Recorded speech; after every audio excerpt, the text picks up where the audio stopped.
ഞാൻ ശശി.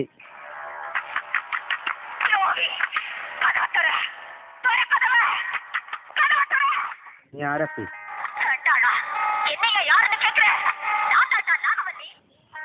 നീ എന്തിനു വന്നു?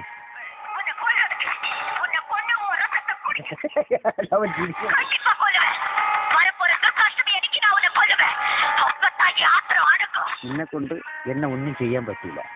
നീ പോയിട്ട് അടുത്ത ഉത്സവത്തിന് വാ. ഇവിടെ നിന്നോ നിനക്ക് ഞാൻ പണി തരും.